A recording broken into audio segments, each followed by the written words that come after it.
आज हम Karnataka state board का ये क्लास 6 हिंदी सब्जेक्ट का चैप्टर नंबर है 5। चैप्टर का नाम है लाल अंगारों की मुस्कान। लाल अंगारों की मुस्कान इस चैप्टर का आज मैं एक्सप्लेनेशन और उसका ओरल क्वेश्चन आंसर करेंगे। तो अगर फर्स्ट टाइम इस चैनल में आए हो तो हिंदी पाठमाला विथ ममता चैनल को सब्सक्राइब कर देना और इस वीडियो को भी लाइक और शेयर कर देना। तो चलो स्टार्ट करते हैं। Karnataka state board Hindi class 6 chapter number 5 लाल अंगारों की मुस्कान। लाल अंगारों की मुस्कान।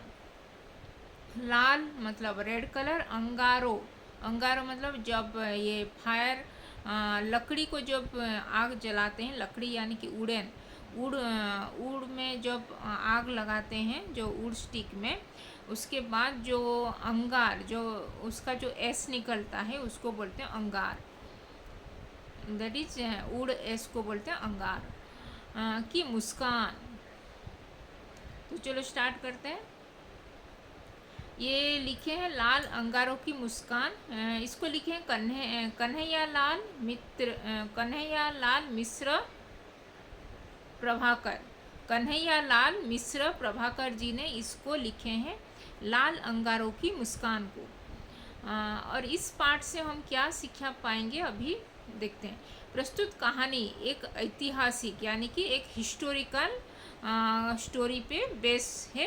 ये जो लाल अंगारों की मुस्कान जो लिखे हैं कन्हैया लाल मिश्र प्रभाकर जी ने। तो रणथंभौर कहाँ पे है? राजस्थान। जो राजस्थान स्टेट में एक रणथंभौर में क्या किसके लिए प्रसिद्ध है रणथंभौर? जीके पढ़े होगे क्विज में कि रणथंभौर यानी कि जो रणथंभौर राजस्थान में जो ये लायन, गुजरात का गिर, राजस्थान का रणथंभौर, ये राइनोसरस के लिए जो प्रसिद्ध है रणथंभौर के राणा हमीर जो उस जमाने में रणथंभौर में जो राजूती कर रहे थे महाराज राणा हमीर, उनका नाम था राणा हमीर, जो अपने शरणागत की रक्षा हेतु अलाउद्दीन खिलजी ओके, ये अलाउद्दीन खिलजी जो पद्मावत एक मूवी आया था अलाउद्दीन खिलजी, जिसमें जो पद्मावत को पाने के लिए जो फिर उसको जो पद्मावत की जो राणा जो ये उनके जो हस्बैंड थे पद्मावत महारानी पद्मावत की, उनको मारने के बाद फिर वो अलाउद्दीन खिलजी आया था वो ये जो मेवाड़ वो राजस्थान में, और वहाँ पे जो पद्मावत को पाने के लिए जो क्वीन पद्मावत थी उनको पाने के लिए बहुत ही सुंदर ब्यूटीफुल क्वीन थी, तो उनको पाने के लिए वो अफगानिस्तान यानी कि काबुल से वो यहाँ पे आ गया था इंडिया को, भारत को, और वहाँ पे दिल्ली सल्तनत से फिर राजस्थान आके फिर जो उनके साथ युद्ध करके वो उनके जो पद्मावत के महाराज को ये यहाँ पे राणा हमीर, उनका नाम राणा हमीर ही होगा, तो उनको मारने के बाद जो पद्मावत को पाने के लिए वो आया था, तभी उसको पद्मावत जो आग में ये उनको जो बाकी सब वीर नारी जितने सारे वो पैलेस में जो थे वो जो ये आग में जो कूद पड़े थे, यानी कि जो सतीदाह प्रथा पहले जो चली थी वो उसके बारे में ये लाल अंगारों की मुस्कान, ये इसका कहानी ये कन्हैया लाल मिश्र प्रभाकर जी ने लिखे हैं। तो इस कहानी एक ऐतिहासिक कहानी यानी कि हिस्टोरिकल स्टोरी में बेस है। यहाँ पे राजस्थान की जो रणथंभौर जो राइनोसरस के लिए प्रसिद्ध है, वहाँ के जो राणा थे उस जमाने में राणा हमीर जी ने अपने शरणागत की रक्षा हेतु, मतलब शरणागत जो अलाउद्दीन खिलजी को अपने जो जहाँ पे वो आने के लिए दिए थे और उनके रक्षा करने हेतु वो अलाउद्दीन खिलजी शक्तिशाली बादशाह से बैर मोर लेते हैं। फिर वो जो ये जो राणा हमीर से उसका युद्ध हुआ था और फिर राणा हमीर को वो मार दिया था। फिर युद्ध में वे अपना सर्वस्व युद्ध की बलि वेदी पर न्यौछावर कर देते हैं। अपने जीवन की अंतिम सांस तक महामसाओं के प्राणों की रक्षा करते हैं। यह कहानी भारतीय सांस्कृतिक मूल्यों पर प्रकाश डालती है। तो इसके ऊपर भारतीय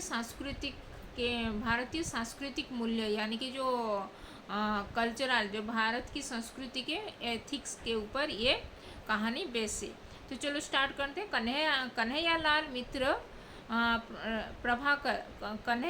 मिश्र प्रभाकर जी द्वारा रचित लाल अंगारों की मुस्कान। मैं आपकी शरण में आया हूँ महाराज। तो ये बोल रहा है अलाउद्दीन खिलजी। मैं आपकी शरण में, मतलब मैं आपके शरण में, मुझे आप आपके शरण में लीजिए, मतलब आपके ये राज्य में मैं मुझे शरण दीजिए बोल के वो बोलता है। रणथंभौर के राणा हमीर अपने दरबार पे बैठे अपने राजकाज देख रहे थे। तभी किसी ने पुकारा। तभी वो जब रणथंभौर के महाराज राणा हमीर अपने दरबार में, अपने जो दरबार चलता है राजा का दरबार, वहाँ पे जो बैठ के अपने सभी राजकाज चला रहे थे, तभी एक किसी ने पुकारा उनको कि महाराज राणा हमीर, मुझे आप अपने शरण में, मैं आपकी शरण में आया हूँ, मुझे शरण दीजिए बोल के वो कहता है। तो किसी ने ये पुकारा, कोई आपकी शरण में आया है महाराज। फिर उनके जो महामंत्री थे वो बोले कि महाराणा हमीर, आपके शरण में कोई आया है बोल के वो बोलता है उनके जो दरबारी था। हमीर ने आंखें ऊपर की तो देखा कि एक बहादुर मुसलमान उनके सामने था। फिर राणा हमीर ने जब बात कर रहे थे, फिर जब मुड़ के देखे तो उनके सामने एक बहादुर मुसलमान, मतलब एक मुस्लिम ये था, ये अलाउद्दीन खिलजी। तो वो मुसलमान एक उनके सामने खड़ा हुआ था। सिर उसका झुका हुआ और गला व्यथा से भर्राया हुआ था। मतलब गला भी ये गला थोड़ा ये धीरे से वो बोल रहा था। वो ये ऐसे गला उसका जैसे भर जाता है, जैसे गला भर के धीरे से वो बोल रहा था, मैं आपके शरण में आया हूँ बोल के। सिर उसका झुका हुआ था, मतलब उसका जो हेड डाउन करके वो राजा के शरण में आया हूँ बोल के वो बोला। कौन हो तुम? हमीर ने पूछा। फिर वो राणा हमीर जो रणथंभौर के महाराज थे वो उसको पूछे कि कौन हो तुम, मतलब हु आर यू बोल के उसको अपना परिचय दो बोल के पूछते हैं। फिर महाराज, मैं दुखिया हूँ। फिर वो बोलता है कि मैं दुखिया हूँ, मैं आपके शरण में आया हूँ, मेरे प्राण संकट में है, तो मुझे कोई मारने वाला है, तो मेरे प्राण संकट में है, आप मुझे अपने राज्य में थोड़ा शरण दीजिए, मैं आपके शरण में आया हूँ बोल के, मैं आपकी शरण में आया हूँ बोल के वो बोलता है। जो मुसलमान, जो बहादुर मुसलमान जो आया था ये रणथंभौर राणा हमीर के दरबार में। तो आगंतुक की पूरी कहानी। मेरा नाम महामसाह काम, सिपाही गरीब, बादशाह अलाउद्दीन खिलजी का खादिम, बादशाह अलाउद्दीन खिलजी का खादिम। खादिम मतलब उसका जो एक नौकर इनके दरबार में आता है, मैं आपके शरण में आया हूँ बोल के बोलता है। एक मामूली बात पर बादशाह नाराज हो गए। फिर एक मामूली बात पर बादशाह फिर नाराज हो गए और मेरे लिए फांसी का हुक्म दे दिया। वो बोलता है जो अलाउद्दीन खिलजी का जो खादिम आया है, वो बोलता है, खादिम यानी कि जो उसके नौकर, उसके राज्य में जो उसके दरबार में जो उसके था, वो अलाउद्दीन खिलजी का खादिम, मतलब उसके जो एक नौकर, वो बोलता है कि मेरे एक बात मामूली बात पर मेरे बादशाह मेरे ऊपर नाराज हो गए और मुझे फांसी देने के लिए वो हुक्म दिए हैं, इसीलिए मैं छुप के मैं यहाँ पे चला आया हूँ, मुझे आप अपने शरण में लीजिए बोल के वो बोलता है। वे घड़ियाँ नज़दीक थी जब फांसी का फंदा दम घोट देता और मेरी लाश को चील और कुत्ते के लिए फेंक दिया जाता। वो मेरे फांसी के लिए वो करने ही वाले थे, तभी मैं यहाँ पे भाग के चला आया हूँ वो बोलता है। तभी मेरे जब मेरा फांसी हो जाता और मेरा जो डेड बॉडी यानी कि जो मेरा लाश यानी कि डेड बॉडी को मेरे चील और कुत्तों को यानी कि ईगल और कुत्ता मतलब ये जो डॉग को दे देते फेंक देते मेरा लाश बॉडी को डेड बॉडी को और वो लोग खा लेते बोल के वो बोलता है। मैं जेल से फरार हो गया, फिर मुझे फांसी मिलने वाला था, मैं उससे पहले ही जेल से जहाँ पे मुझे कैद करके रखे थे वहाँ से मैं फरार होके मैं आपके पास शरण में आया हूँ बोल के वो बोलता है। और अब अपने प्राणों की रक्षा के लिए आपकी शरण में हाजिर हूँ और मेरे अभी प्राण की रक्षा करने के लिए मैं आपके शरण में अभी मैं आया हूँ बोल के वो कहता है। जो मुसलमान बहादुर मुसलमान जो था वो अलाउद्दीन खिलजी का खादिम था, मतलब उसका चाकर था, नौकर। मेरी रक्षा कीजिए महाराज, मुझे मुझे रक्षा कीजिए, मुझे वो अलाउद्दीन खिलजी फांसी देने वाला है, इसीलिए मैं आपके शरण में आया हूँ, मुझे मेरी प्राण की रक्षा कीजिए बोल के वो गुहारी लगाता है। हमीर ने गौर से महामसाह को देखा, उसका नाम था महामसाह जो अलाउद्दीन खिलजी का खादिम था। तो वो गौर से देखे राणा हमीर ने और महाम बहुत घबराया हुआ था। वो महामसा जो जो मुस्लिम जो बहादुर मुस्लिम था वो बहुत ही घबराया मतलब बहुत ही डरा हुआ था। दिल्ली और रणथंभौर के बीच तो राजपूत के कई राज्य है। दिल्ली और रणथंभौर के बीच तो बहुत सारे राजपूत के राज्य है, तुम उनके पास क्यों नहीं गए हम हमीर ने गंभीरता से पूछा। फिर वो पूछते हैं राणा हमीर ने कि तुम दिल्ली से यहाँ तक आए रणथंभौर, तो दिल्ली से रणथंभौर आने के बीच में ही बहुत सारे राजा महाराज के राज्य है, तो वहाँ पे तुम सहायता मांगने के लिए क्यों नहीं गए। तो वो क्वेश्चन पूछते हैं वो महामसाह को राणा हमीर ने फिर ये गंभीरता से मतलब सीरियसली उसको पूछा क्यों नहीं गए तुम यहाँ पे मेरे रणथंभौर में क्यों आए हो। दिल्ली से तो रणथंभौर के लिए बहुत बीच में ही बहुत सारे राजपूत राजा लोगों का राज्य है, तो वहाँ पे तुम सहायता करने के लिए क्यों नहीं गए, सहायता मांगने के लिए। और भी दिन होकर महाम ने कहा और फिर थोड़ा ये बहुत ही ये घबराया हुआ था, तो वो राणा ये हमीर से कहा महामसा कि महाराज मैं सबके दरवाजे पर गया था, लेकिन सबने मुझे सहानुभूति दी पर कोई शरण न दे सका। फिर सब लोग के दरबार में मैं गया था, लेकिन कोई भी मुझे शरण देने के लिए कोई भी नहीं निकाला, क्योंकि सब लोग डरते हैं। ये अलाउद्दीन खिलजी मेरे जो दिल्ली के सल्तनत जो अलाउद्दीन खिलजी के नाम सुन के ही वो डर गए थे, इसीलिए कोई मुझे शरण नहीं दिया मुझे बोल के वो कहता है। मैं दिल्ली के बादशाह अलाउद्दीन खिलजी का भगोड़ा हूँ और मुझे शरण देकर कोई उन्हें नाराज नहीं करना चाहता। तो वो बोलता है कि मैं तो दिल्ली सल्तनत जो अलाउद्दीन खिलजी के कैद से मैं निकल के भाग के मैं भगोड़ा हूँ, मैं मतलब मैं भाग के आया हूँ उनके कैद से, तो मुझे कैसे वो लोग हेल्प करते यानी कि मुझे कैसे वो लोग शरण में कैसे लेते। सब लोग अलाउद्दीन खिलजी के नाम सुन के ही सब लोग डर गए थे, इसीलिए कोई भी मुझे हेल्प करने के लिए आगे आगे नहीं आया, तो इसीलिए मैं आपके शरण में आया हूँ, राणा हमीर के शरण में आया हूँ, रणथंभौर आया हूँ बोल के वो कहता है। ये जो अलाउद्दीन खिलजी का जो ये जो उसका जो नौकर था हामिद जो ये महामसा वो कहता है। हमीर ने अपना सलाहकारों की ओर देखा, फिर जो राणा हमीर ने अपने जो दरबारी और मंत्री सबके ओर देखे और उन्हें अनुत्साहित पाया। फिर वो लोग भी क्या बोलेंगे बोल के उनको थोड़ा सलाह मशवरा किए। उनकी राय थी महाराज महामसा की तलवार आज आपकी शरण में है, पर कल तक वह हमारे खून की प्यासी थी। मतलब ये जो महामसा है उसका तलवार कल तक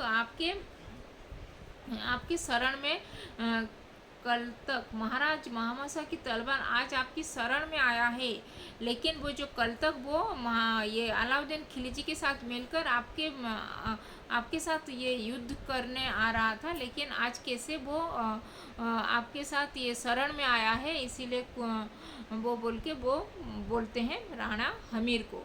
पर कल तक वह हमारे खून की प्यासी थी। हम उसे अपनी छाया में लेकर दिल्ली के तख्त की लप लपाते क्रोधित को न्योता क्यों दे। तो हम उसको उसको अगर हम अपने छाया में अगर हम उसको शरण में लेते हैं तो जो अलाउद्दीन खिलजी तो हमारे ऊपर ही आक्रमण करेगा, तो उसको क्यों हम और मतलब उसको और क्यों और ये करने के लिए और क्यों ये उत्साहित करेंगे, हम उसके खिलाफ क्यों जाएंगे बोल के वो कहते हैं सब लोग। यह दिल्ली के तख्त की लप लपाती क्रोधाग्नि को न्योता देने की बात नहीं है। ये दिल्ली की तख्त यानी कि जो अलाउद्दीन खिलजी बहुत ही शक्तिशाली ये था, दिल्ली के सल्तनत पर बैठा था, तो उसके अगेंस्ट में हमको क्यों जाना है। तो सरदारों, यह कर्तव्य का प्रश्न नहीं, आन का प्रश्न। तो बोलो वो राणा हमीर कहते हैं ये कर्तव्य का प्रश्न है, आन का प्रश्न है। ये जो क्रोधाग्नि को न्योता देने का प्रश्न नहीं है। ये कोई आया है मेरे शरण में तो मैं उसको हेल्प करना चाहिए, हम राजपूत का यही धर्म है बोल के वो कहते हैं। जब महाम इस दरबार में लौटेगा तो स्वर्ग में हमारे पूज्य पूर्वज क्या सोचेंगे। अगर ये महामसा हमारे दरबार से आया है फिर वो लौट के चला जाएगा तो हमारे जो पूर्वज हैं, मेरे जो राजपूत पूर्वज हैं, वो क्या सोचेंगे मेरे बारे में बोल के वो राणा हमीर कहते हैं। क्या उन्हें स्वर्ग के सुख साज में कांटों की चुभन का अनुभव ना होगा। क्यों कि जो मैं अगर वो उसको मेरे राज्य में आया है उसको शरण नहीं देके उसको अगर निकाल दूंगा बिना हेल्प किए, तो वो लोग मेरे बारे में क्या सोचेंगे। मेरे जो पूर्वज जो स्वर्ग से मुझे देखेंगे तो वो लोग क्या सोचेंगे। उनके सुख साज में अगर उनको भी बुरा भी ये अच्छा अनुभव भी नहीं होगा। वो फिर हमीर ने आवेश में पूछा। फिर हमीर ये उनको जो दरबारी थे मंत्री परिषद में वो पूछते हैं, ये क्या सही बात है। हम तो राजपूत घराने से बिलोंग करते हैं, तो हमारा ये राजपूत का धर्म होता है, कोई भी अगर शरण में आता है तो उसको हेल्प करना चाहिए। तो ये अगर मैं हेल्प नहीं करूँगा तो ये मेरे जो पूर्वज हैं उनका ही सिर नीचे झुक जाएगा बोल के वो कहते हैं। सरदारों ने कहा, क्षमा करें महाराज, आपकी बात परम पवित्र है। क्षमा करें महाराज, लेकिन आप जो बोल रहे हैं वो परम पवित्र है, पर कर्तव्य की भी एक सीमा है। पर कर्तव्य की भी ये सीमा है। ये गद्दार ये राज्य से बिलोंग करता है, तो उसको हम कैसे हमारे शरण में हम कैसे रख सकते हैं बोल के वो कहते हैं। बाकी मंत्री परिषद में जो लोग थे। कर्तव्य की सीमा, कड़क कर हमीर ने पूछा। कर्तव्य की सीमा है कर्तव्य पालना। कर्तव्य का सीमा होता है कर्तव्य का पालन करना। कर्तव्य के पालन में सुख मिलेगा या दुख, जय होगी या पराजय होगी, या दुकानदारी वृत्ति या राजपूतों की शोभा, ये सब नहीं देखा जाता, नहीं देती। महाम शरणार्थी है। ये जो महामसा जो महाम ये शरणार्थी है, मेरे शरण में आया है। शरणार्थी की रक्षा करना राजपूत का कर्तव्य होता है। पहले राजपूत का कर्तव्य जो तुम्हारे शरण में आया है उसको रक्षा करना। वो तुम्हारा शत्रु भी हो सकता है, तुम्हारा मित्र भी हो सकता है, लेकिन वो अगर शरण में आया है तो राजपूत का कर्तव्य है उसको रक्षा करना, उसको तुम्हारे शरण में लेना बोल के वो कहते हैं।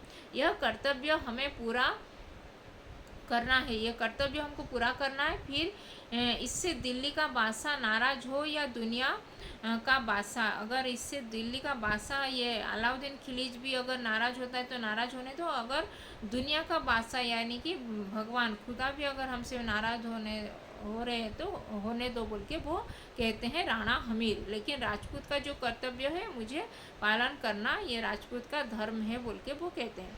सरदार सामंत भी जब महाराज की धावधार मैं बहकर व्यवहार बुद्धि से दूर भावना की क्षेत्र में पहुंच गई थी।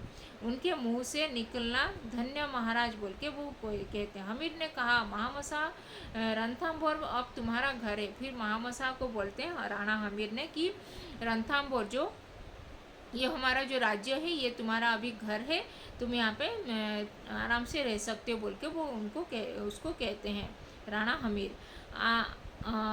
आश्वस्त से यहाँ पे रहो, आश्वस्त होके आराम से रहो यहाँ पे, और विश्वास रखो कि अब किसी की हिम्मत नहीं है कि तुम्हारी तरफ तिरछी आंखों से देख सके। और किसी का भी इतना हिम्मत नहीं है कि तुम्हारी तरफ ये तिरछी आंखों से मतलब तुमको ये दृष्टि से देख सके। तुमको मेरे शरण में आए हो तो मैं तुमको रक्षा करने का वादा करता हूँ बोल के वो कहते हैं।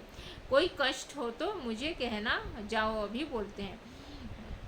कानों कान यह उड़ती खबर दिल्ली के बादशाह अलाउद्दीन खिलजी तक पहुंची तो वह तमतमा उठा। फिर जब कानों कान ये खबर जल्दी ही पहुंच गया दिल्ली के सल्तनत में जो बैठा था बादशाह अलाउद्दीन खिलजी के ये दरबार में, और वो बहुत ही गुस्से से तमतमा उठा।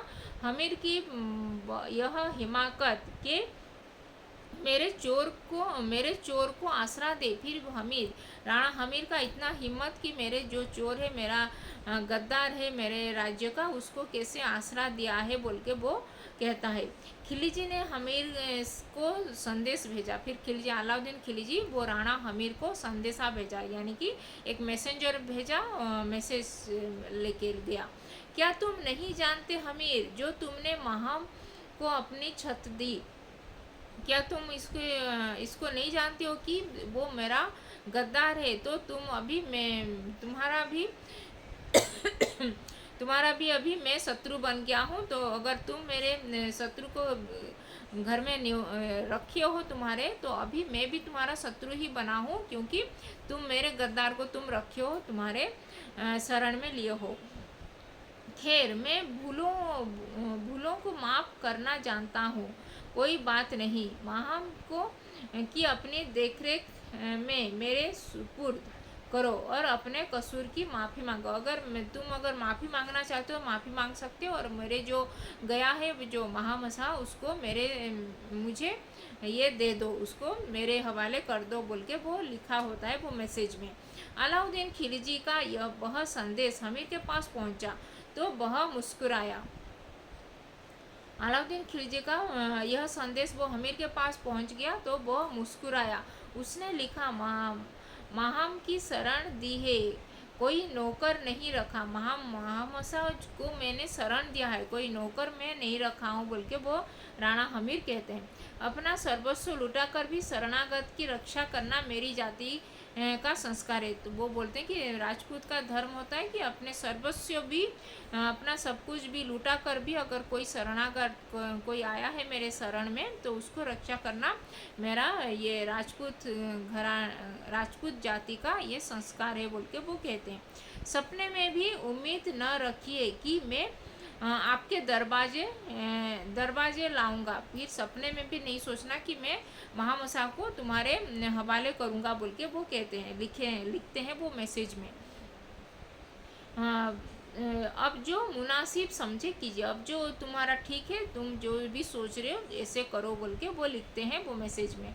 जवाब क्या था? एक पलिता था जिसने खिलजी के बारूद में आग लगा दिया। फिर जवाब इसे सुनकर वो अलाउद्दीन खिलजी बहुत ही भड़क उठा। उसने कुछ दिन के बाद ही अपने फौजों के साथ रणथंभौर को किले पर घेर लिया। फिर अपने कुछ दिन के बाद ही अलाउद्दीन खिलजी रणथंभौर के जो किला था, जो फोर्ट था रणथंभौर का फोर्ट, उसमें वो घेरा डाल दिया, आक्रमण कर लिया, अटैक कर लिया। लड़ाई झगड़े से क्या फ़ायदा हमीर, ला महाम को मुझे सौंप दे। फिर लड़ाई झगड़े से क्या फ़ायदा होगा हमीर, राणा हमीर, मुझे ये मेरे जो ये गया है, मेरा जो गद्दार गया है महामसा को मुझे सौंप दे बोल के वो कहता है। खिलजी का यह आखिरी संदेश था वो राणा हमीर को। लड़ाई से मैं नहीं डरता बोल के वो राणा हमीर कहते हैं। जीवन की आखिरी घड़ी तक मैं महामसाओ को ये रक्षा करूँगा। हमीर का यह आखिरी ये आखिरी उत्तर था। वो लास्ट में वो बोले थे कि मैं महामसा को अपने लास्ट मतलब अपने प्राणों से भी उसको रक्षा करूँगा, क्योंकि मैं राजपूत का धर्म जानता हूँ। मैं जो भी मेरे शरण में आता है तो हम लोग उसको रक्षा करते हैं अपने प्राण बलिदान करके भी। दूसरे दिन रणदुम्भुजी बज उठी। फिर वो जो रणदुम्भुजी यानी कि जो ये युद्ध का जो ये जो युद्ध का जो शंख गूंजता है जैसे उसका जो ये बज उठा।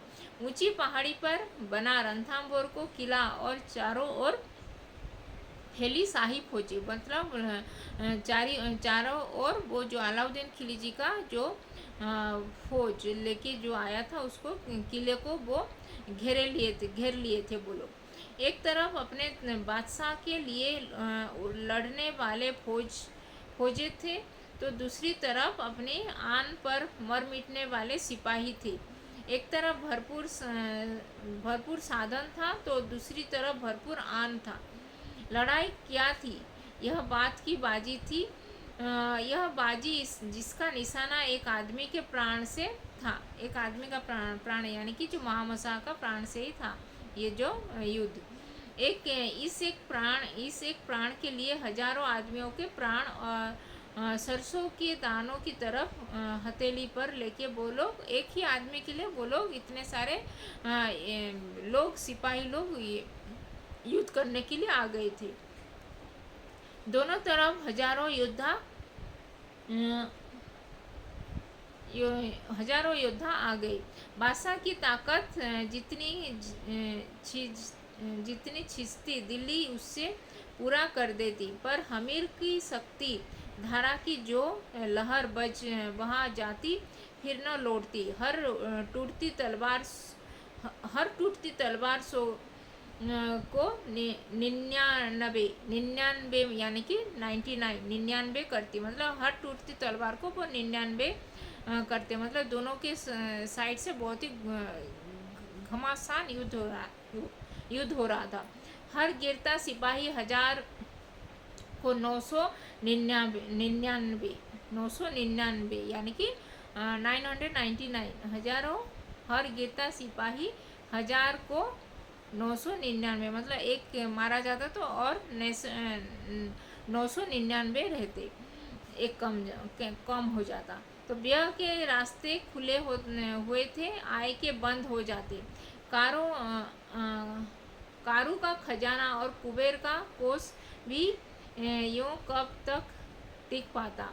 हमीर उस दिन कुछ सोच रहे थे कि महामसा आकर खड़े हो गए। कहिए शाह साहेब, क्या बात है? हमीर ने कहा। पूछता है वो राणा हमीर को, क्या बात है? राणा हमीर से वो पूछता है। महामसा के चुप देखकर हमीर ने पूरी गंभीरता से कहा, शाह साहेब, यह लड़का का खेल नहीं युद्ध है। यह लड़का का खेल नहीं है, यह लड़कों का खेल नहीं है, यह युद्ध है बोल के हमीर ने पूरी गंभीरता से कहा, यह लड़कों का खेल नहीं है, युद्ध है बोल के वो कहते हैं। फिर क्या आप नहीं जानते कि मैं राजपूत हूँ? फिर क्या आपको नहीं पता कि मैं राजपूत हूँ? जो वचन दे चुका हूँ उसे मरते दम तक मैं निभाऊंगा बोल के वो राणा हमीर कहते हैं। इस लड़ाई में आपकी बहादुरी का चमत्कार देखकर मैं बहुत खुश हूँ बोल के वो कहता है। हार जीत तो बहादुर की किस्मत की दो सितारे हैं, उनकी फिक्र न कीजिए। लड़ाई चलती रही, सामान और सिपाही घटते रहे। सामान भी कम होता रहा और सिपाही भी कम होते रहे, क्योंकि एक एक करके सब सिपाही मारे जाते थे, वो लोग सब मर रहे थे। एक दिन भंडारी ने आकर खबर दी, आज खाने का सामान खत्म है। फिर एक दिन वो जो उनके जो राजकोष का सब अन्न भंडार भी खत्म हो गया था। रणथंभौर के किले में एक सभा हुई कि अब क्या होगा। महामसा ने बहुत खुशामदी कि वह बहुत गिड़गिड़ाया। फिर महामसा ने बहुत गिड़गिड़ाया कि उसे बादशाह को सौंप कर सुलह कर ली जाए। फिर वो बहुत ही गिड़गिड़ाया कि मुझे बादशाह को मुझे सौंप दीजिए, ये अलाउद्दीन खिलजी को मुझे सौंप दीजिए और ये युद्ध बंद कर दीजिए बोल के वो गिड़गिड़ाता है राणा हमीर को, हमीर के सामने। सुलह कर लीजिए बोल के वो कहता है। उसके प्रस्ताव का समर्थक वहाँ कोई न था। सच्चाई यह है कि हमीर और उनके साथियों के सामने वह प्रश्न ही न था कि हम कैसे बचें। उनकी विचार दिशा तो केवल यह थी कि हम कैसे लड़े। भावुकता का ऐसा ज्वार विश्व के इतिहास में शायद ही और कहीं आया हो बोल के यहाँ पे लिखा गया है। उनकी विचार दिशा तो केवल उनकी विचार दिशा तो केवल यह थी कि हम कैसे लड़े। भावुकता का ऐसा ज्वार विश्व के इतिहास में शायद ही और कहीं पाया हो। फैसला हुआ कि कल किले का द्वार खोल दिया जाए। फिर फैसला हुआ कि जो कल किले का द्वार, जो रणथंभौर का किले का द्वार खुला जाए और जमकर युद्ध हो। इस युद्ध का स्पष्ट अर्थ था आत्माहुति, सर्वस्व समर्पण। इस युद्ध का स्पष्ट अर्थ था कि आत्माहुति देना और सर्वस्व समर्पण करना। स्त्रियों ने फैसला किया कि हम किले के द्वार खुलने से पहले जोहर करेंगे। जोहर यानी कि जो आग में ये जम करके आग में ये अपना ये जोहर यानी कि आग में झुक जाएंगे, मतलब ये आग में जम करेंगे बोल के वो जोहर उसको कहते हैं। स्त्रियाँ मतलब सतीदाह प्रथा, जो सती मतलब पहले से ही कोई आएगा तुम्हारा ये दूसरा शत्रु अगर, तो अपना अगर राजा मर चुका है तो वो उसकी रानी वो वहाँ पे वो सतीदाह मतलब वो आग में अपना ये शरीर को झांस देते हैं, उसको बोलते हैं सतीदाह प्रथा यानी कि जोहर जो बोलते हैं। पो फटी सो जागे। पुरुषों ने नित्य कर्म से निवृत्त हो सबसे पहले एक विशाल चिता सजाई, एक विशाल चिता यानी कि आग जलाए। स्त्रियों ने पूजन किया, स्त्री लोग सब पूजन किए, कीर्तन किए, अपने पतियों से मिली और वे चिता की ओर चल पड़ी। अपने पतियों से मिले और वो लोग अपने वो चिता की ओर चल पड़े। किले के द्वार खोल दिया गया। फिर किले का द्वार खोला गया। रणथंभौर के योद्धा रण में कूद पड़े। फिर रणथंभौर के जो योद्धा थे रण में वो युद्ध में कूद पड़े। रण था यह दिल्ली की फौज के लिए, दिल्ली की फौजों के लिए वो युद्ध हो रहा था। रणथंभौर वालों के लिए तो यह आत्मदान का यज्ञ ही था। माहम और हमारे साथ साथ आगे बढ़े। महामसा और हमीर जो साथ साथ होकर आगे बढ़ते हैं और काल बनकर बरस पड़े। दूसरे सिपाही भी खून की आखिरी बूंद तक लड़े। अलाउद्दीन खिलजी अपनी जयकार सुनता रणथंभौर के किले में घुस गया और जयकार सुनता रणथंभौर के किले में घुसा तो वह उसकी आत्मा के चारों ओर गूंजती एक हंसी से हक्का बक्का हो गया। यह हंसी उस दहकती चिता के लाल अंगारों की थी जो कह रही थी, मूर्ख अलाउद्दीन, तू रणथंभौर की ईंटों को ही जीत सका। इसकी इज्जत और उसकी वीरता सदा अजय है बोल के वो रणथंभौर में जो किले के अंदर जब अलाउद्दीन खिलजी गया तो तभी सब लोग यहाँ पे हंसी के हक्का वो सब हंसी सबकी सुनाई दे रही थी। वो कि मूर्ख अलाउद्दीन, तू रणथंभौर का जो ईंटों मतलब जो ये जो बिल्डिंग्स मतलब रणथंभौर का जो ईंट ये जो उसका पिलर्स जो वाल को ही जीत पाया। ईंट जो ब्रिक्स जो बना हुआ पिलर जो वॉल्स को ही ये जीत पाया, लेकिन उसकी जो इज्जत, रणथंभौर की इज्जत होते हैं जो वीर रानियाँ, जो उनके जो उनका जो ये राजपूत घराने का जो इज्जत और उसकी जो वीरता को कभी नहीं जीत सका बोल के वो लोग सब हंस के वो लोग बोल रहे थे, और सब लोग आग में झुलस गए, मतलब आग में जोहर कर लिए। जो अपने पति से मिलके वो सब, अपने पति भी मरेंगे वो युद्ध में, तो इसीलिए पहले से ही वो लोग सतीदाह यानी कि जोहर कर लिए। तो ये था अलाउद्दीन खिलजी और राणा हमीर के बीच में ये युद्ध हुआ था रणथंभौर में। तो इसमें अगर कुछ डाउट है कमेंट में लिख सकते हो, और अभी तक चैनल को सब्सक्राइब नहीं किया तो अब हिंदी पाठमाला विथ ममता चैनल को सब्सक्राइब कर देना है। तो ये था कर्नाटका स्टेट बोर्ड का क्लास 6 हिंदी सब्जेक्ट का, ये चैप्टर नंबर है 5, चैप्टर नंबर 5। चैप्टर का नाम था लाल अंगारों की मुस्कान। लाल अंगारों मतलब रेड कलर का जो अंगार एस निकलता है, लाल कलर का जो आग ज्वाला जो निकलता है, आग का ज्वाला की मुस्कान, मतलब वो लोग हंस के मरे थे, ना कि रोके। वो हंस के अपने अपने ये प्राण बलि दिए थे, सभी वीर नारी लोग अपने जोहर जो वीर पत्नी, मतलब सब अपने पतिव्रता नारी सब अपने जोहर, मतलब वो ये सतीदाह प्रथा पहले चल रहा था जो वीर नारी सब कर रहे थे। तो ये था कर्नाटका स्टेट बोर्ड का क्लास 6 हिंदी सब्जेक्ट का चैप्टर नंबर 5 लाल अंगारों की मुस्कान। तो धन्यवाद, थैंक यू।